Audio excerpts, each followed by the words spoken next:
Congratulations again to you all. I'm honored to introduce this year's commencement keynote speaker, Thom Mayne. Thom Mayne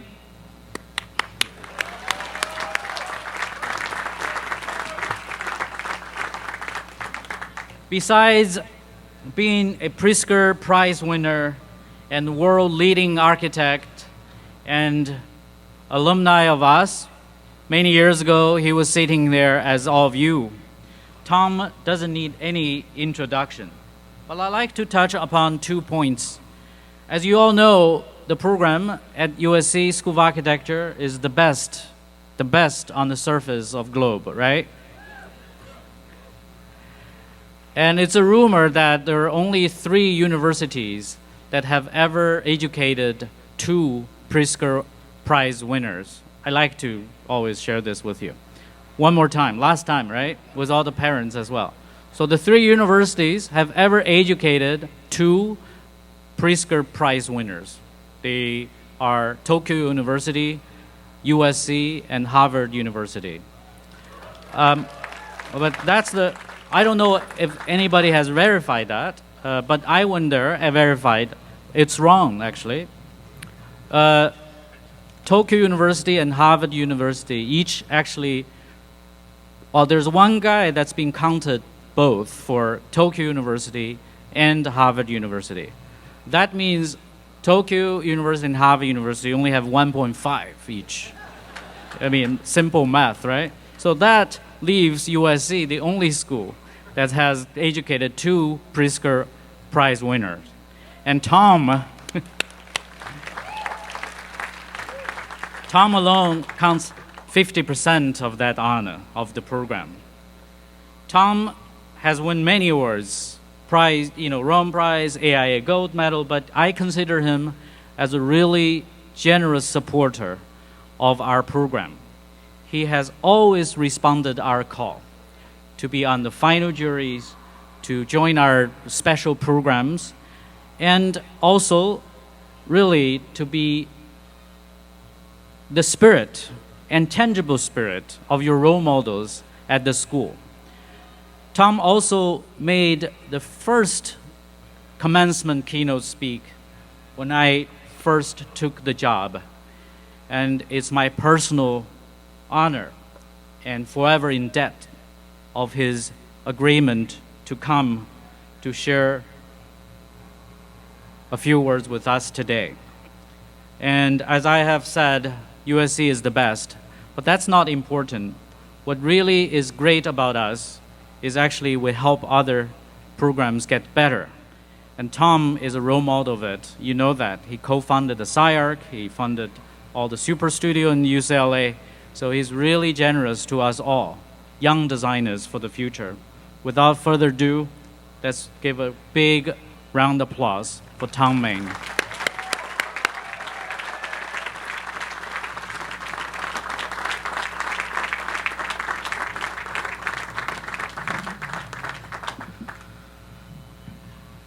Dean Ma, thank you. Mic hooked up? Okay. I'm humbled. Thank you so much. If I wasn't going to give a formal talk tonight, I would just, what can I tell you? I've worked for a while. I would say just show up and stuff happens. But I am going to speak. And Dean Ma, thank you so much. Faculty, I feel in some way that I'm a kind of quasi part of here. I know a huge amount of the faculty here that are colleagues and good friends. This stat class, I've had a chance to meet a few of you. Hello. Parents, by the way, mothers, 2 days from now is your day.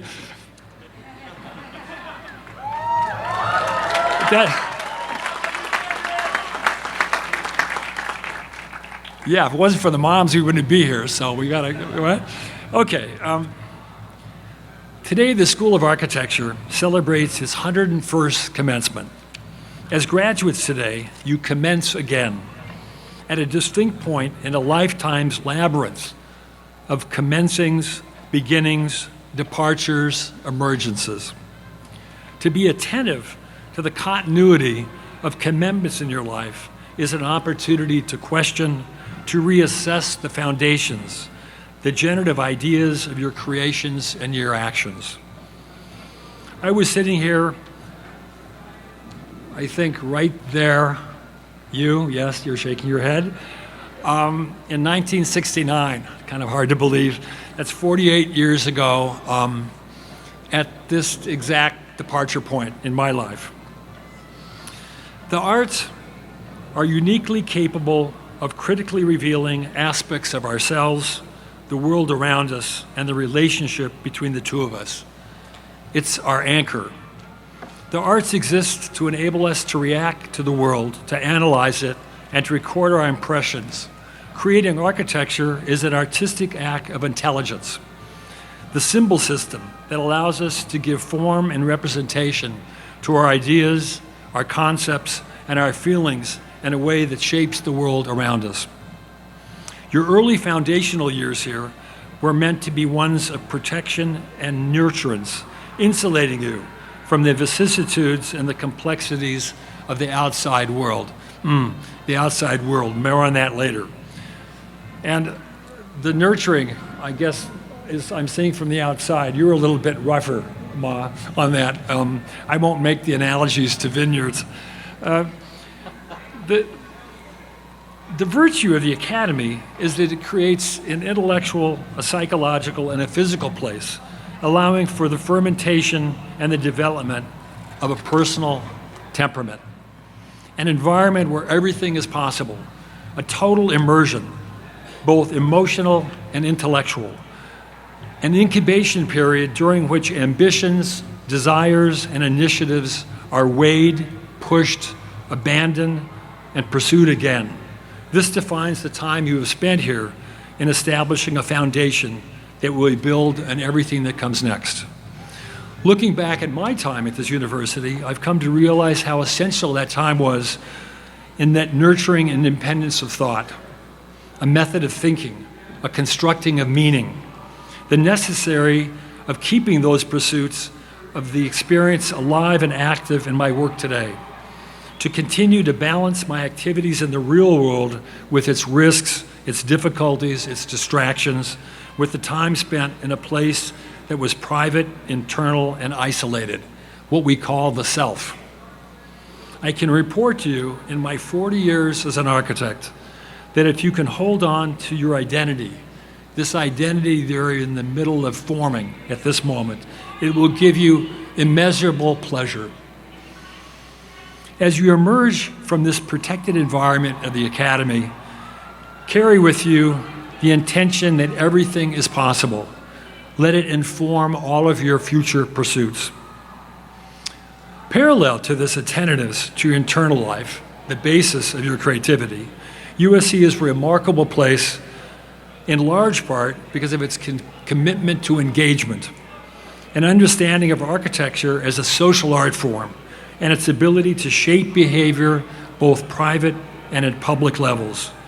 This successful engagement with the real, quotes, requires your malleability, resilience, openness, tenacity, empathy.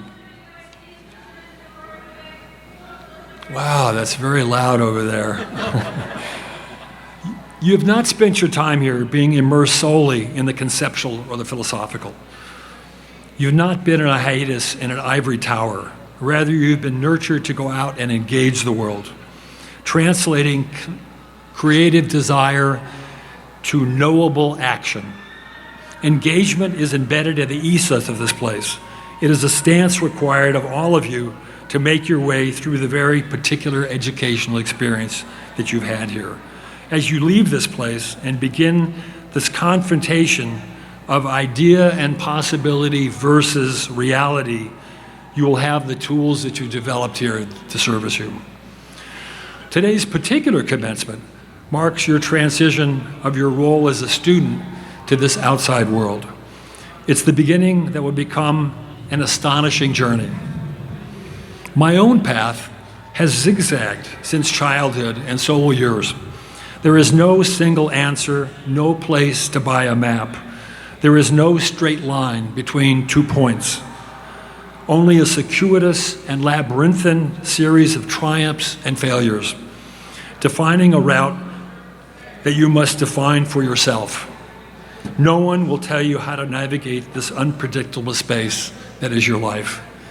Today you will transition to the space that is referred to as the real world, conflicted, disruptive, filled with transitions and unknowns, and at this unique moment is consumed with anxiety and feelings of dispossession, challenging accepted conventions for many, the destruction of ancient beliefs that continue to be challenged by the unveiling of sciences, the realities of living in a globally connected world with its dependencies, social, economic, technological, and the difficulty of many to adjust to the acceleration of change, the sheer magnitude of change.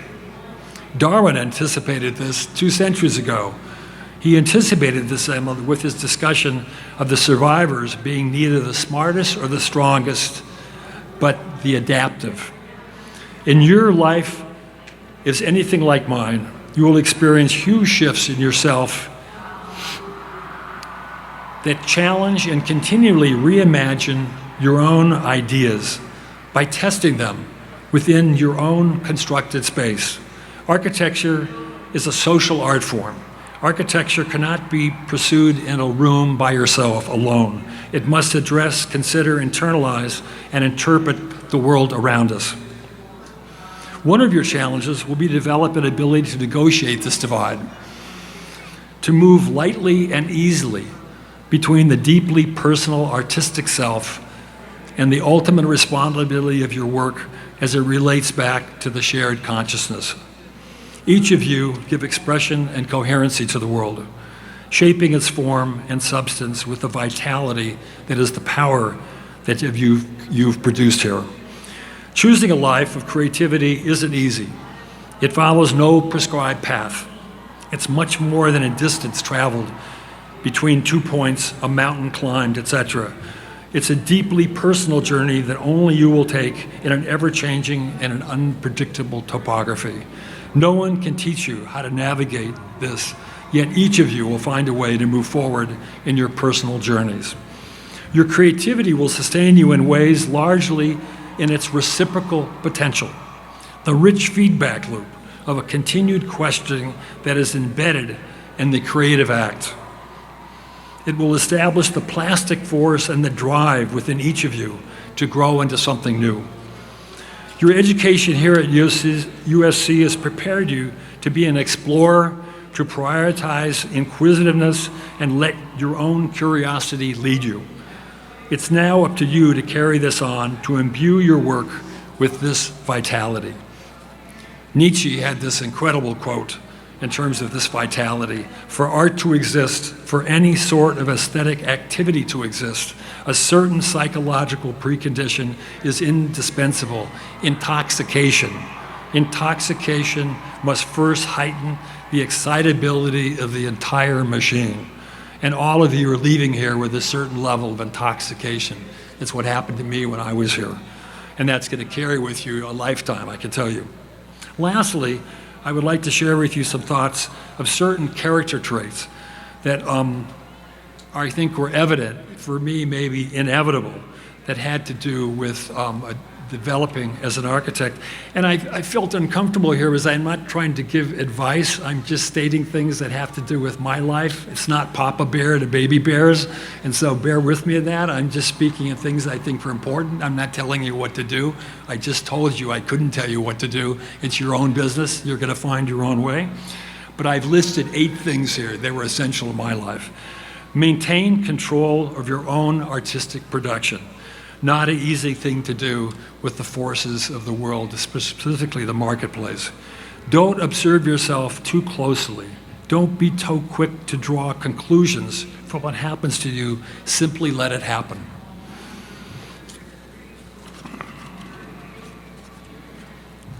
The wind got me.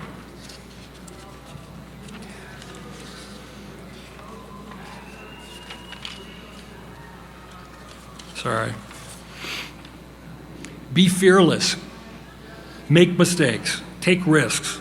Truck your own hunches. All you have is your intuition and your hunches. That's all you have. This is the essence of maturing, of growing, of expanding. Trust the difficult. What now appears as alien will become your most intimate and trusted experience. Be optimistic. It's a choice.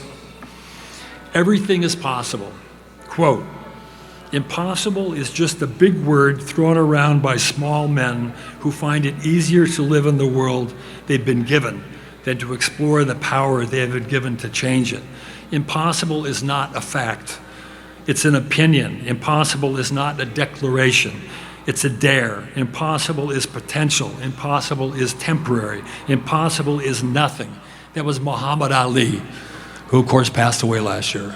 I was a very, very lucky person to grow up around hugely powerful people that propelled me in my life when I was sitting where you were right now. And finally, be audacious. Audacity is an absolute aspect of any reasonable architecture. Do the thing that flies in the face of conventional wisdom. Push the boundaries. In order to push the boundaries, when I was involved in my own practice, it became critical for me to set up objectives beyond what could exist with any hope of accomplishment, beyond any reality. Only if we set tasks that no one else dares imagine will our work continue carrying an intensity, a compellingness.